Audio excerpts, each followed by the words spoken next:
to the cloud. Yeah, so May 13th is the last day of class, and it's April 12th. So this is like this today represents our like 1 month realization that in a month from now we'll be over. It'll all be done.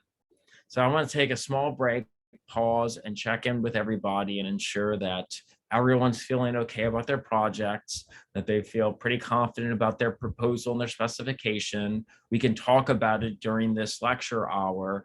If you have any questions in terms of what a specification report looks like, or front end or back end or database, or what should go into any of those documents, this is a good opportunity to, again, take a break. And then moving Thursday, we're going to continue towards doing what we've been doing for most of the semester, which is going to be the video labs. We already have a video lab. I could have done it, but I wanted to take a moment. I feel like we've been going through so many labs that I wanted to take a break and just collectively come together as a class and have a dialogue. That sounds like a wonderful idea. I think that's great. I do have some questions about the project. Sure. Specifically, I realize right now what we did is the part 1 proposal. We were just writing up what we want to do in our project. Yeah. With our group and choosing our project. Specifications is really the design document, like laying out what are we going to include in it. Now, front-end design, are we supposed to have an actual working prototype front end? Not necessary.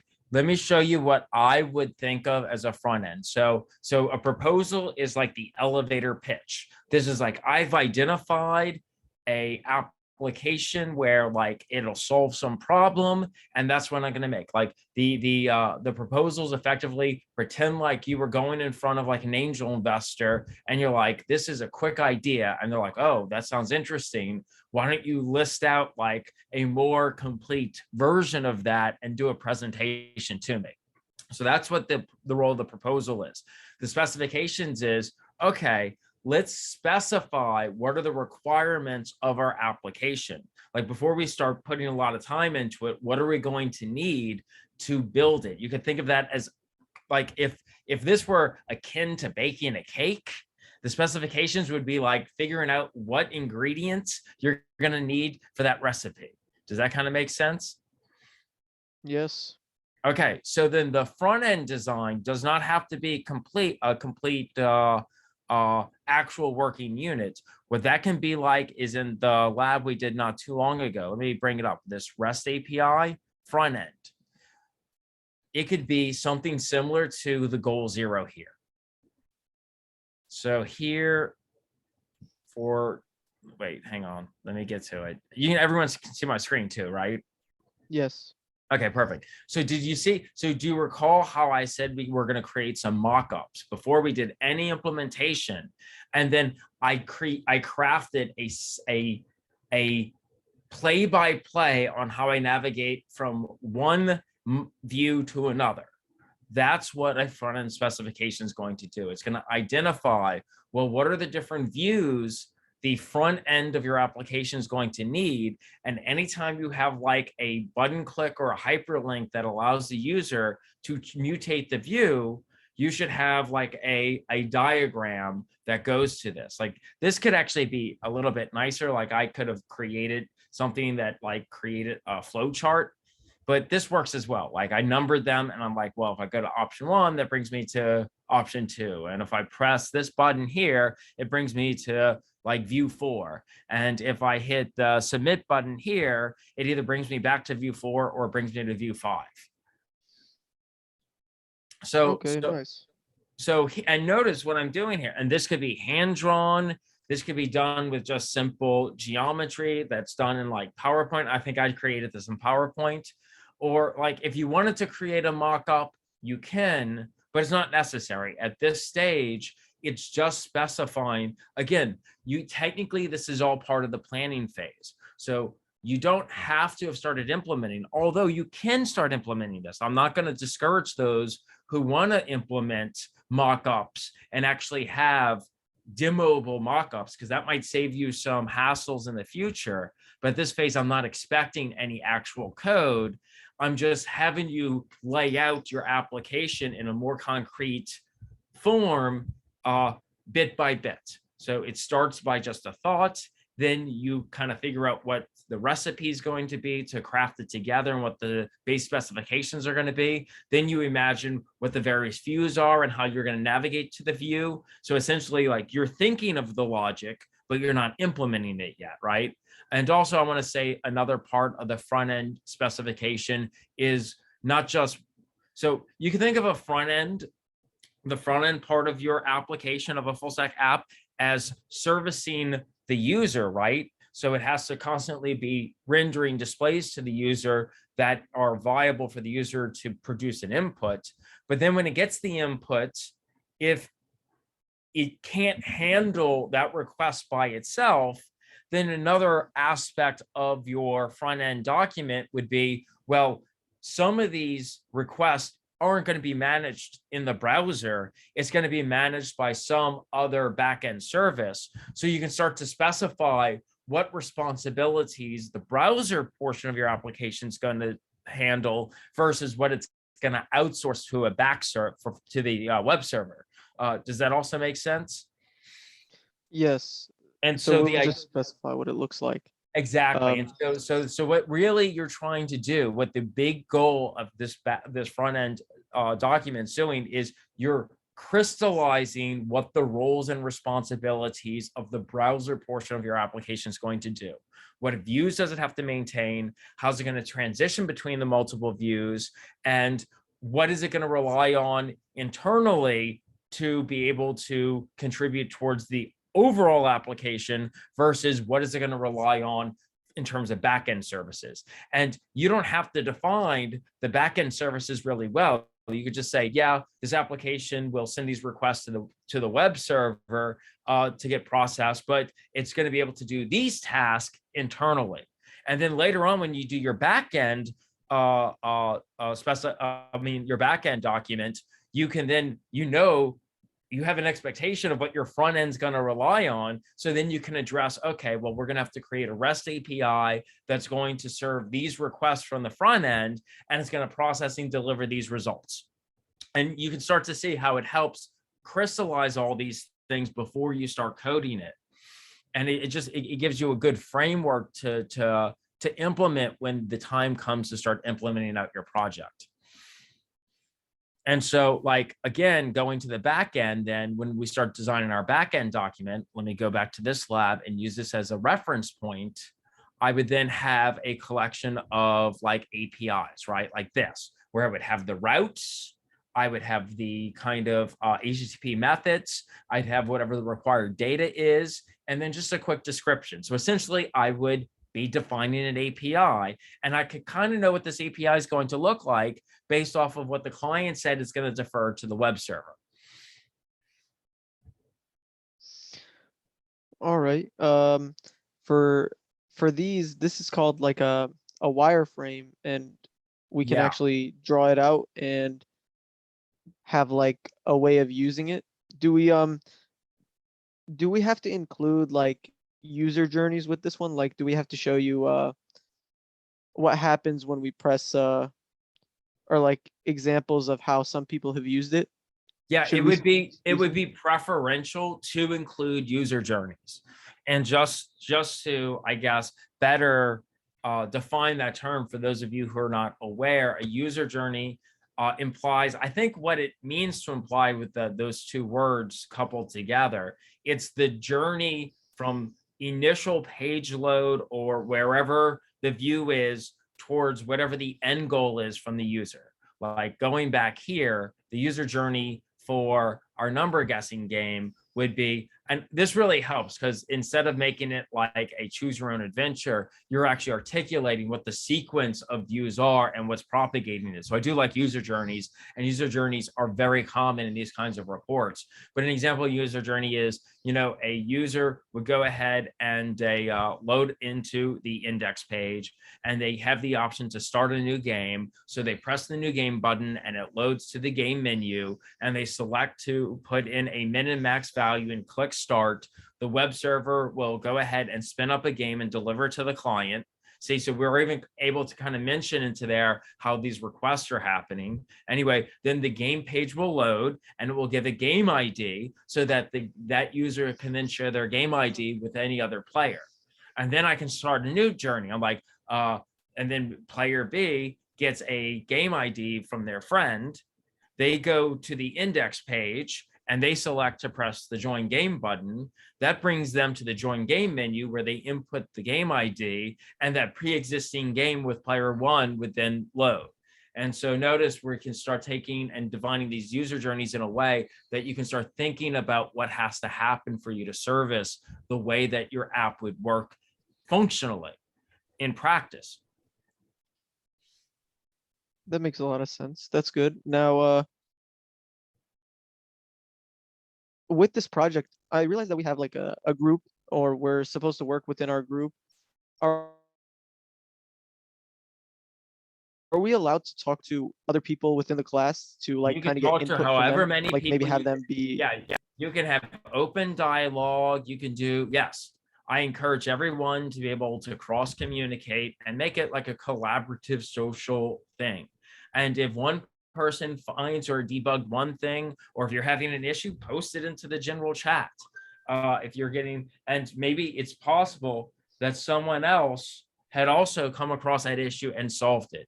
So, I mean, everyone's working on different things in their own way. So there's no sense of like cheating, right? So to speak, and we can all learn from each other's trials and tribulations.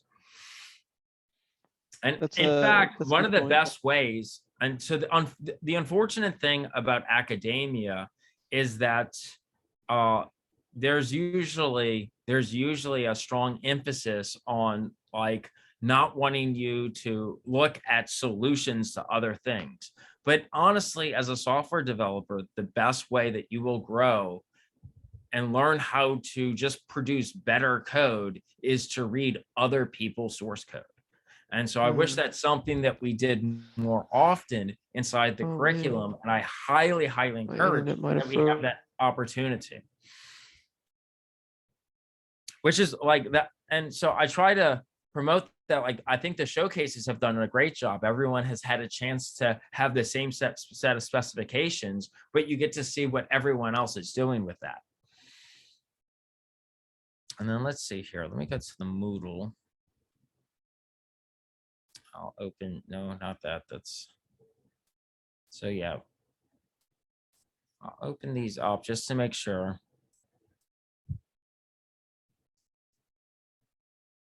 And so what can also happen now is everyone should also have inside of the Discord their own private server, channel for their group.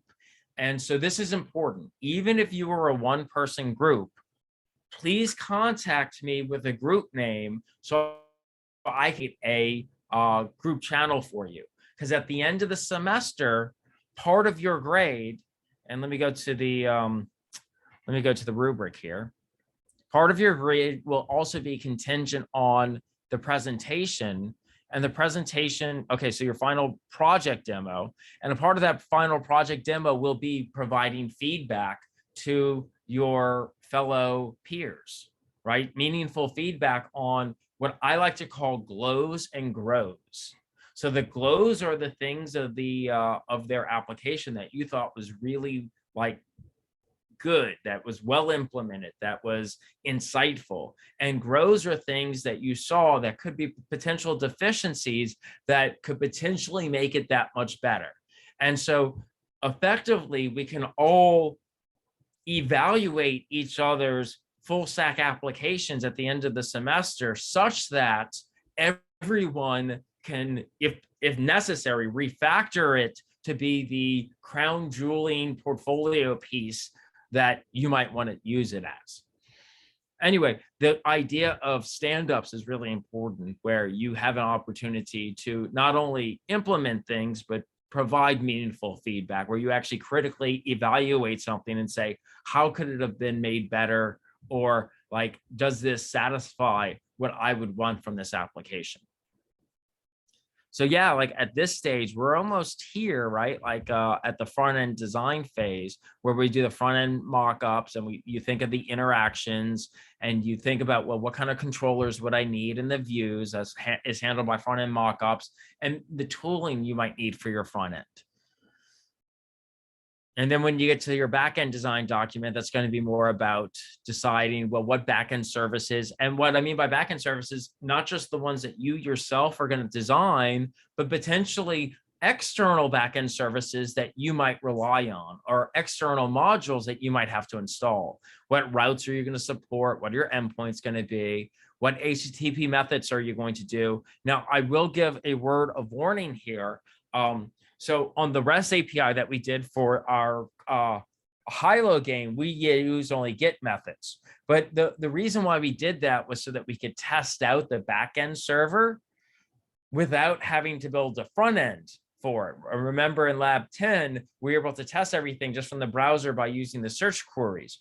But most often is the case for your own applications, if there's any data that's not supposed to be public, that's not a good way of sending it to a server. And that's not a good way for a server to send it back to a client. So a lot of these times, what you're going to want to do is contain private data inside of a request body, because that's not explicitly viewable. So you probably would want to use something that's more like a post request, or even if it's a different type of request, you want to package a body with it. But remember, there's a couple different requests. They have post, they have put, delete, and they have gets. And gets should really just be used for getting data and not pushing data to the web server. If you want to follow the good design practices. And then, of course, you'd also want to go ahead and have a proposed API for your backend, and then consider whatever tooling you want to use. And if you need authentication, and many of you probably will want to use authentication, where you're able to identify one client from another, where you can have one client log in and stay logged in and give them a custom view based off of their logged in state. And again, that's what we'll really be covering that next lab in lab 12 is authentication. Well, then after that, the last document that you'll make is the data design document. And really all that is the schemas, your database schema. If you're not used to that concept, you can think of it just as, well, how are you modeling the data that you're going to store inside of your database for data persistence? Like, what is the data that you're going to have to store, and how are you going to access it and retrieve it and mutate it? So these are just things that are good to figure out before you start building an application. And so let's go to here. Oh, I guess I should have clicked directly on it because it brings me.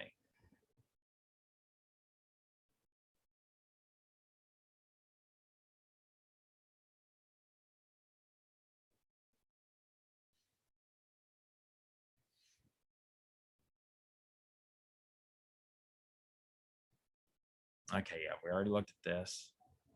Okay, so yeah, so we've already turned in this, but here we just had some basic notional ideas here where you determine what the app's like front end features are going to be. You start creating your ingredient list, right? So you start saying, oh, this is going to be the roles and responsibilities of the front end, the roles and responsibilities of the back end, and the roles and the responsibilities of your data, the data that you're going to use inside of your model. So that's what you did for the specifications document. And then what each document thereafter does is you take the contents here and you just fully exploit it out. You fully develop it until you can use that as your design document to build your front end, so that you know quite well, so that if you were a developer or if you had a development team, you can give them that document and they can build that front end for you. It should have all the specifications that you could hand it off to someone else and you would still get the front end that you would want. That's how complete your front end like specification report should be. And then your back end would take your backend document would essentially take whatever you have detailed here and fully develop it out so that you can use it to develop from. And then here, instead of abstractly talking about what kind of data models you would have, you'd actually would break it down, say these would be the properties of all of the data of all of the data that I would have to go ahead and log into my database to put in and access from my database. And so here they give some. Now, I usually give these, this is another big thing. I give the rubrics to give you an understanding of how important I think these things are.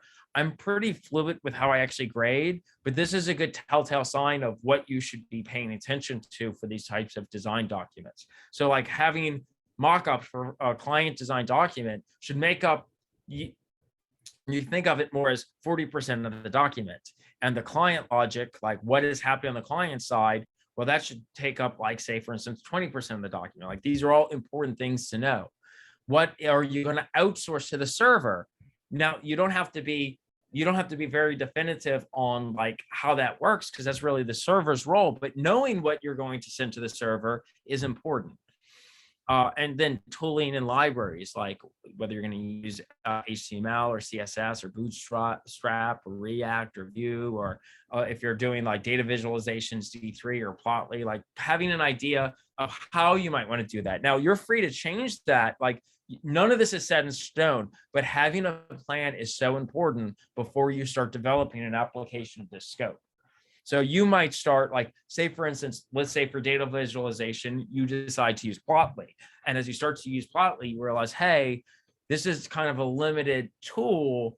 I could get more of what I want with D3. Well, that's completely fine. You're not going to be like nailed down to the tooling that you claim, but the idea here is that you start doing the initial research into the tooling so you have a good idea of what you're likely to use when the time comes to start developing it out. So you can kind of do it in an insightful way. And then again, for the server design document, it's going to be very similar, right? The idea of knowing what is going to be the APIs that you're going to service to the clients, and then like that internal logic of how you might plot that out.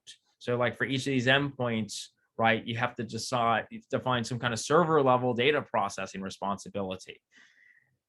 And so that might be whether you are going to have to create sessions or do user authentication or updating model data. Again, this is allowed to be like pseudocodey, abstract, but it starts putting you into a frame of reference where you're deeply considering what are the roles and the responsibilities of the server when it does get a request, and how it's going to finally process a response, and what is going to be the chain of events that have to happen in order to do that. And then your server itself can be a client to other microservices. So you might want to consider, well, and the server logic, maybe that gets outsourced. And so if you plan to outsource some of those responsibilities, start to like put that in the design document that you're going to be reliant on maybe even a third-party API that you don't design yourself, but that you consume from. And again, also the idea, just like with the client side, the idea that you're considering the tooling and the libraries. So you're not necessarily nailed down to what you put in your design document, but you start doing the initial research of what you might use to handle what the roles of this are, what the responsibilities of this is. So like, for instance, if you're doing authentication, you might rely on Passport or Bcrypt, right? Because you're not going to want to hand roll that yourself. In fact, our next lab will show you how to use Passport and Bcrypt to do authentication. If you want to do WebSockets, right, you're not going to program that yourself. You'll use a module like Socket.io, and we'll actually have a lab showing you how to use WebSockets. Oh Lord, don't open. Okay. And then finally, like for the database design document, it's really going to be about focusing in on defining your schemas. That's where you really define all your data models that your app's going to rely on, and that effectively are going to be able to keep and store inside of your database. And so each schema should include like all the fields that the data model requires, and should have whatever attribute that serves as an ID. Like that's an important thing. Like whenever you store data, you have to know how you intend to be able to search on it and to be able to query it. So you want to consider how you're going to design your data for that purpose. And so that ties right into the concept of query logic, right? For each data request, you might want to think of strategies of like how you intend to iterate over your data in a manageable way, or just in a way. Like, how are you going to like when it goes into a database, how are you going to extract it back? And so think about our REST, our high-low REST game. What we did was we created a games.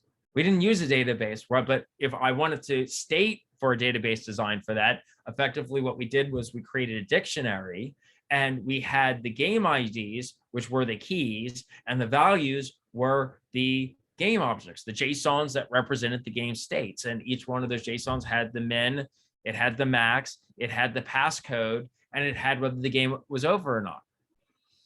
And so like, that's what I mean by query logic, like in terms of considering how you're going to make use of the data that you plan to store. And then the CRUD operations, that just is short for create, read, update, and delete. And that actually ties in quite well with the HTTP methods, which is get, right, delete, put, and put is the same as, let's see, create is the same as create, get is read, delete is delete, and update is put. I'm sorry, post is create. So there's a one-to-one mapping with the kind of HTTP methods and what a CRUD operation is. But really, CRUD operations just defines your strategy for being able to write and read and update and delete from your database. And that's typically going to be built into whatever your database is. And the last is like your tooling. Like, you're welcome to use whatever technologies you want for your full stack application. I expect most people are going to use the technologies we've covered in lecture and labs, but I'm not going to tether you to any specific technology. I mean, the domain of web applications is huge and vast, and you're free to use whatever tooling you want. Now, with that said, understand I can only really claim to offer assistance in debugging with tooling that we've covered in class, right? So if you use a tooling that did not get covered in class, there's no guarantee that I have strong familiarity with it. So so keep that in mind. But by all means, if you find it, say for instance, if you've taken databases and you want to use like Postgres, or if you have already used a MySQL database, inside of our labs and our lectures, we use Mongo. So you're perfectly fine to use Postgres if you want. In fact, I believe you can host a Postgres database for free on Heroku. Whereas Mongo will have to go ahead and host that on another service, on Atlassian service. So, but that's a thing you want to consider. What is going to be the database technology you're going to want to use for data persistence? And again, these three documents, the database design document, the server design document, and the client design document, their origins all come from the specification document. It's just a external development, a further development or a further elaboration of this part here for front end, this part here for back end, and this here part for database. So the idea is, again, it's taking that iterative approach where we start with an inclination and you see through documentation and then implementation how we build this really fully realized and complex full stack application. Does that kind of explain like what my expectations are for these documents? Yes. Yes, loud and clear. Excellent. Now, is there any other questions that anyone's been having? Any concerns? How's everyone feeling in terms of being able to deliver a full stack application in a month? Which is still a lot of time given what we already know. Like, we're already in authentication. Then after that, we'll be able to move to Mongo. And we'll probably do Mongo a little bit different. So the way that I set up the Mongo lab last time, so Mongo lab, and did I already show this to the class? I think I did, but I'll show it again. If I were to go to the lab document for Mongo, it looks very different than the other lab documents. Here we go, here. And this is going to be what we do after authentication. It's very short, it's 5 pages, but it's because there's no explicit documentation we're doing. Mongo does this really awesome thing. And I wish more of the other technologies did the same thing. Mongo actually offers effectively professional certification for free in their tooling right through their own kind of university program, or right through their online university program. So the lab that I had done last year, and I thought it was, I got really great results from it, so I want to do that again this year, will be to take your time and go through the intro sequence for the Mongo database certification program and get yourself a certification. And then you can attach this to your LinkedIn. You can attach this to your resume, right? You'll actually get certified, and the certifying body is the people, the entity, the institution that actually creates and manages this technology. So you'll get a proof of completion when you complete it. It's at university.mongodb.com. It's their introductory course. I would recommend you start on that sooner than later. I will say my lectures and my slides will be very useful for the quiz questions that they will ask you. So I would do those quizzes with my slides at hand. But what I'll likely do when we get to these labs is I will allow you to use our traditional lab time to watch their lecture videos and to work on those quizzes, so that it's not such a time sink outside of your lecture times. Does that make sense? And then what you'll get out of this is, instead of just completing a lab, you'll actually have something that can increase your resume. You could post this on your portfolio page as well. It just makes you a little bit more marketable.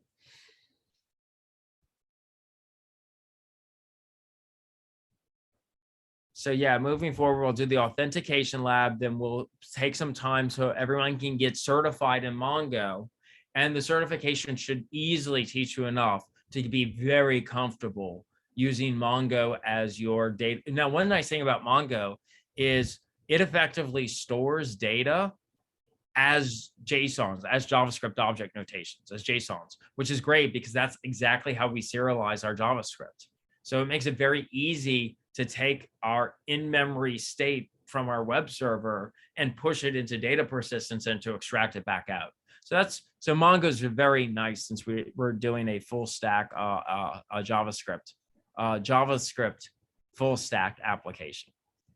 Since React, since Mongo, since Node and Express all use JavaScript, it makes it super simple.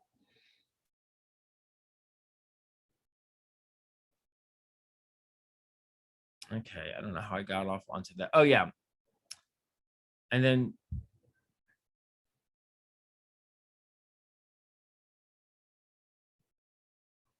excellent.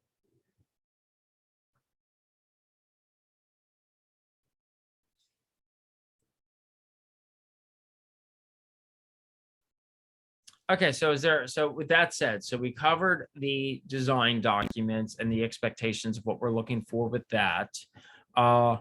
Let's talk a little bit. So the way that the demos will work is, just so that everyone's on the same page with that, is we're going to demo out everyone's app on the same day. It'll be for the final.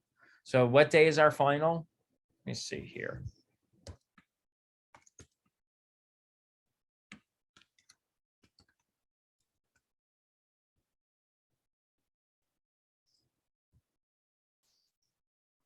Okay, let's see here. Okay, this is a Tuesday, Thursday, and this is between 2 to 3:15. So our final is May 19th.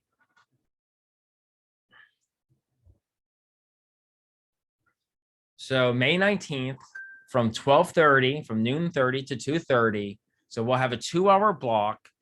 Likely the way that we'll manage that is I'll do like a small 5 or 10 minute intro, and then I'll migrate to the first group who will do a demo, and then the second and the third, all the way until we have gone through all the groups. And we'll figure out how much time each person has to demo out based off of how many groups we have.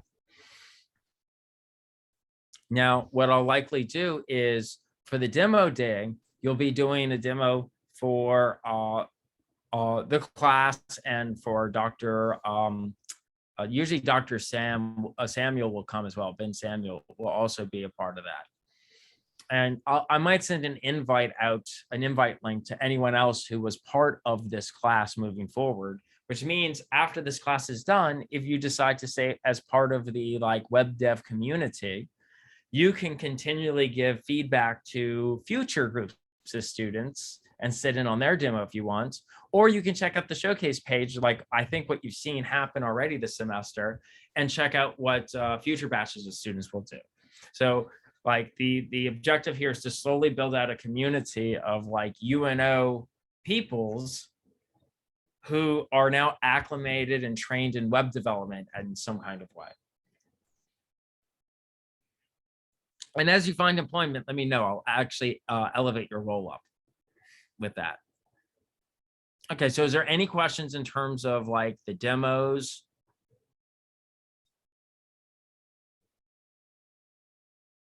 So is everyone feeling good now about where we're at? Now, if you have any questions about your group project, the best place to ask me is going to be inside of your private group channel.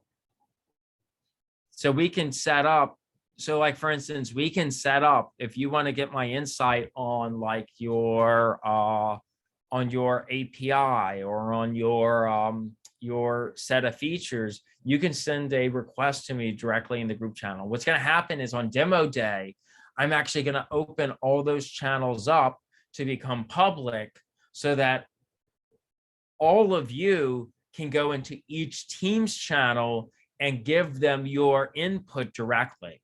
And so when everything is said and done, I'll leave those channels open and visible for those teams so that they can use the feedback if they desire to better improve their application.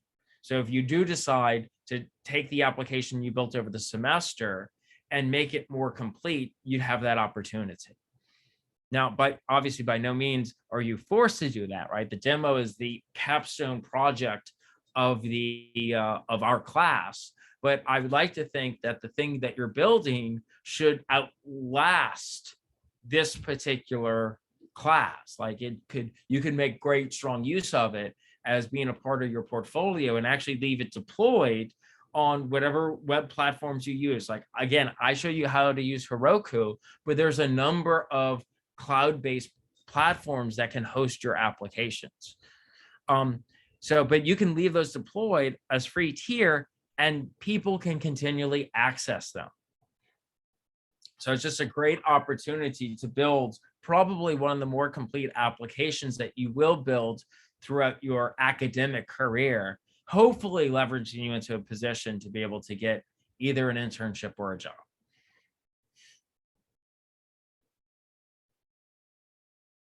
You know, and if you do, or when you do, it'd be great if you can share some of those success stories in the Discord channel so that other people can get a chance to hear as well.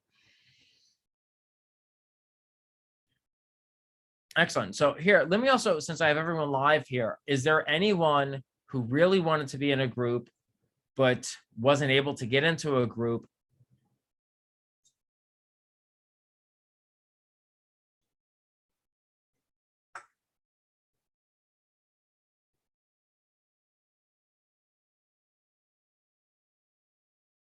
Okay, I think everyone's been happy. Well, that's good. Like, that's what I had anticipated. But again, it's very rare we get a chance to talk live. And so I wanted to, since we still have a decent amount of time, I didn't want to push it back too far. Since we have a decent amount of time, we still have a full month left. So if we follow the guidelines that we have and we keep building out our design documents, then when it comes to implementing, it should be relatively painless. And again, what we'll do starting on Thursday is we'll start on lab 12. Now, lab 12 is a big lab. I like to try to break it down into multiple parts one day, but I would anticipate that this lab might take me 3 or 4 lab periods. So I wanted to kind of have this sit down with you before I started that.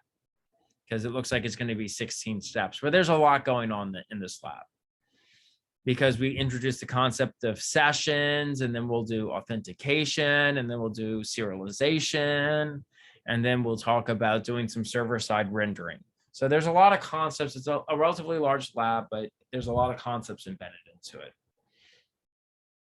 Oh, and then this important concept of being able to hide secret information into a .env file, because one thing you should never do is push secret information onto something like onto GitHub.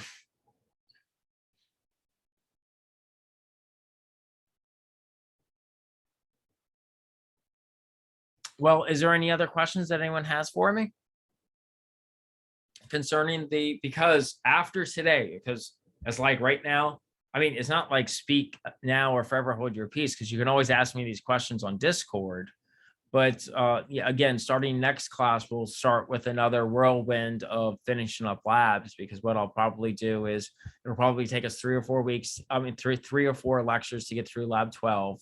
Then we'll probably I'll do WebSockets will be quick. So I'll do WebSockets. So I'll go out of order, and then I'll probably make use of our lecture time for you to be able to sit down and complete the Mongo certification. So everybody could do that without you having to find it in your own kind of discretionary time. And then we'll probably finish up with React and do some demos in React. And so that, I think, will be the game plan for our last month. So we only have about 4 weeks left. It's going to go by quick.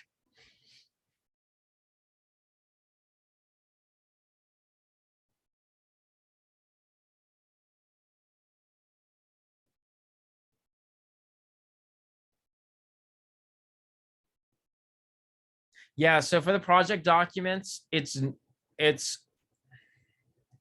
not a bad idea to do an audit with me as your team. So please try to manage with your team. So that's, again, why it's probably best to try to schedule time with me through the private Discord channel. So then we can all group up, meet, talk, and then we could do it in one of 2 ways, right? Probably the easiest way would be through Zoom, as opposed to through Discord, but we can leverage the time, and it'll be pretty brief. Like, you could just have someone share your screen, show the application. We can have a discussion about it and have an idea of what your scope is. And really, the good idea on why it's important just to be able to like touch base with you is to ensure that what your goals are reasonable and that they're scoped well. Like, for instance, I wouldn't want anyone to try to like implement a massively multiplayer online like role-playing game. Like, that would be outside the scope of what you can likely do in a month. Now, what I'll also say, though, is what you should also consider doing when you're building out your application is, no matter what your scope is, always have a plan for developing an MVP, so a minimal viable product. So figure out what is the minimal amount of features that allows you to have an application that you can actually demo off, and work on building that first. And then after you build that, then make a decision. Okay, I still have more time. It only took a week for me to build an MVP, application that allows me to log in and, let's say, make a recipe and then post it into my recipe book, and then be able to view it again. So maybe I'm creating some kind of recipe application that allows me to archive those. That might be what the MVP looks like. And then once I have that, I'm like, okay, well, maybe I also want to have a friends list where I can then look at friends recipes. And so then I would focus on building that one additional feature. And then what you can do is continually build a feature at a time after you've built your MVP until the demo day comes. And that way you guarantee you always have something that's demo ready. But then you can build on top of that such that you can have more features if you have more time. And that starts to give you an idea of how much time it takes features to build out and how quickly it takes to build something very basic that you can definitely, like, at the end of the day, you definitely want to have something to demo. So an MVP is super critical so that you don't try to build all your features at once.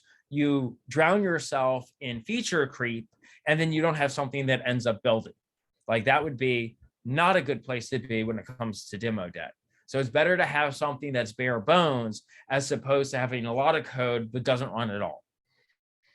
And again, we've kind of seen this approach. I've been kind of motivating this approach inside the labs, where I set a very simple goal and then I iteratively keep building on top. I identify a new feature I want to add to that, a new feature on top of that, and a new feature on top of that. And I keep evolving the project until it's in a complete state.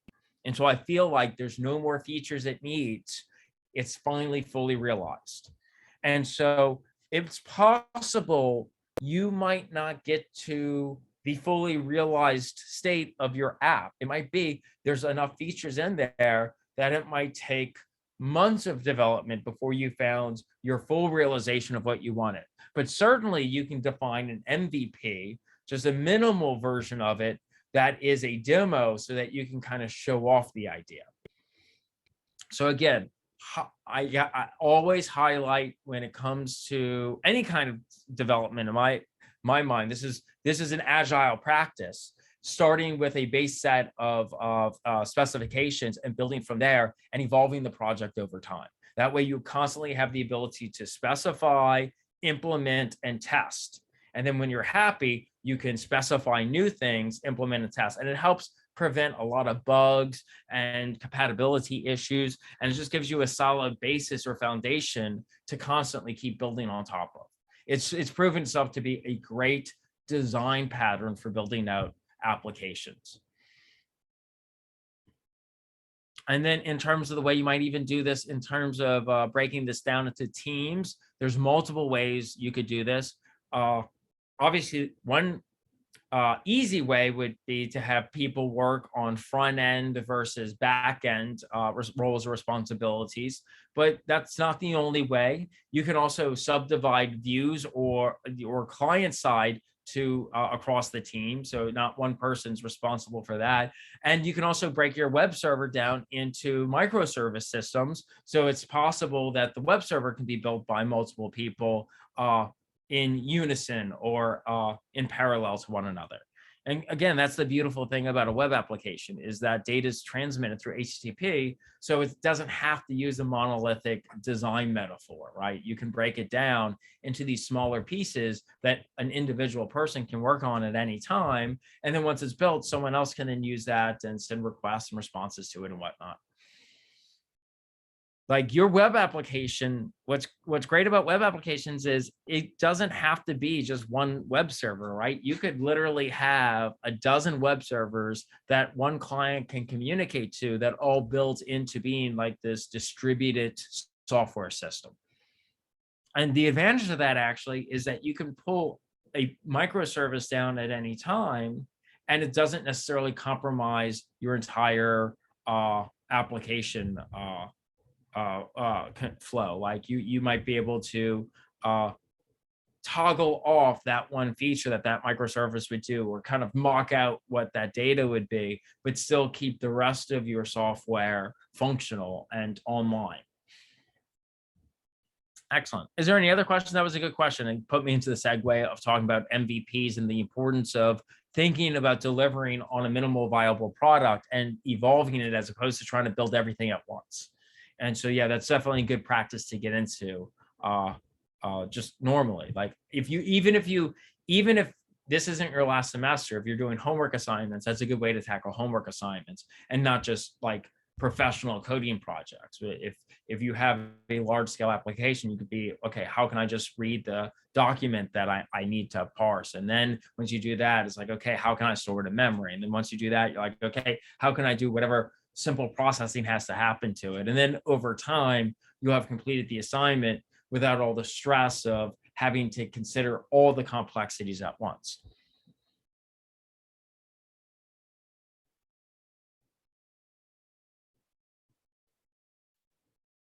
That's a process by which is also called decomposition.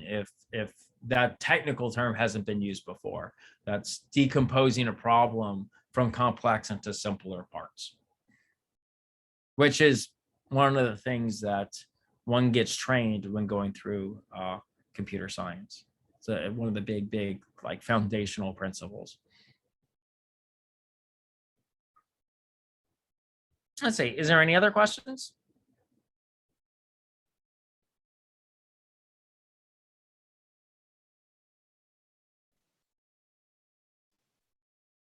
Well, if not, I have no reason to keep you for another 20 minutes.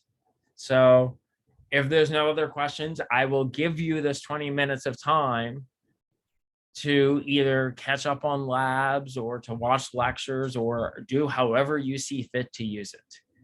But I will go ahead. If you have any remaining questions about or concerns about the final projects, again, you can always send that request to me or that concern to me through Discord.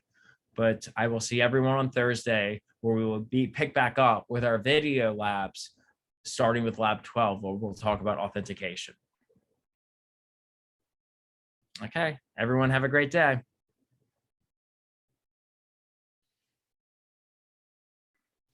Thank you.